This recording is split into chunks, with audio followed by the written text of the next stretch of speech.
My name is Stewart Halperin. I'm a vet. I run a group of 6 small animal practices in West London.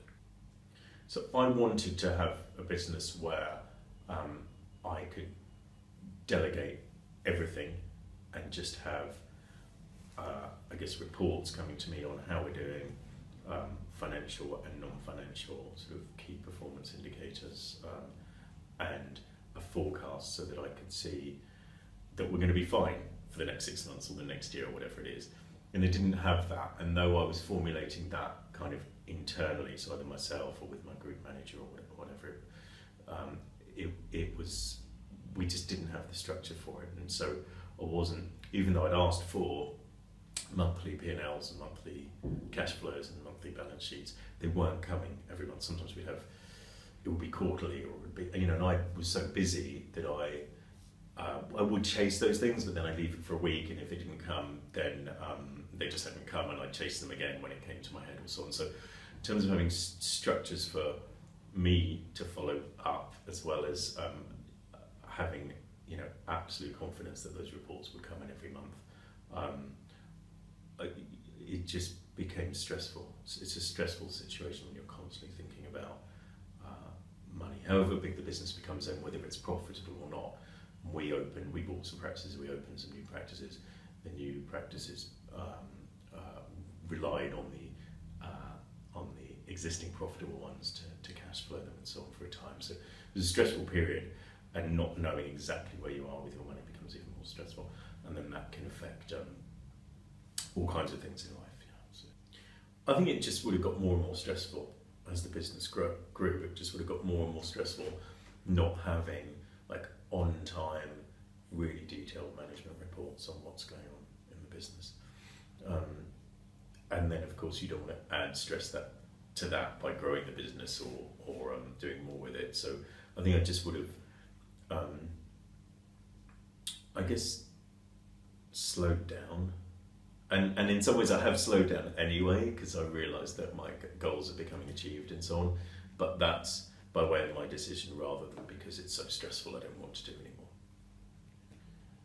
So reports that we get now are monthly balance sheets, cash flows, P&Ls, and a big fat monthly management report, which is very detailed. So I can see exactly where the business is at, where we need to focus some attention, where we need to say well done because people are doing a great job. When I get the management pack, I open it. I want to see it, so it's not like I want to hide from the figures. I want to see it because I want to see how we're doing, and I know that it's going to be accurate. I know that it's going to be well thought out. It's always well presented, and it actually gives me guidelines as to what we need to focus on as well. So I could just take that one page and not look at the rest if I wanted to, and just say, okay, this is what needs to be looked at. So it's great to receive those, and it's historical because it's of the last month, but I always get them within sort of day 21 of the following month. So it's historical, but it's not like getting quarterly management reports where it's all happened ages ago. I don't believe. We've had 2 accountants, but I know a lot of veterinary accountants and also lots of vets, and I haven't seen anything like that before.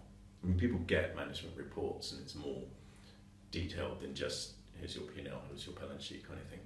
But I think I've never seen anything like that before. Yeah. It works for me because it is personalised to my business, and it is, and it's a work in progress as well. So we look at it every month and go, well, could we add this, or could we, that'll be useful, or don't need that. So one example is how much we were spending on HR, on hiring people. So we have, a parameter as to what percentage of sales we should be spending on staff, and ours was just way too high. And I knew that it was in my head, but my challenge was convincing anyone else of that, because it's always in practices you feel like you're short-staffed, almost always. You never have enough people. But there's a clear guideline as to how much you should be spending on those people, without having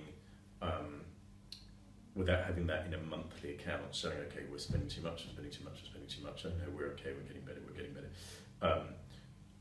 was impossible to report that back to the person who's hiring, to say, look, you can't hire anyone else because we're having those numbers gives basically gives the gives weight to the argument, and also it's kind of in black and white.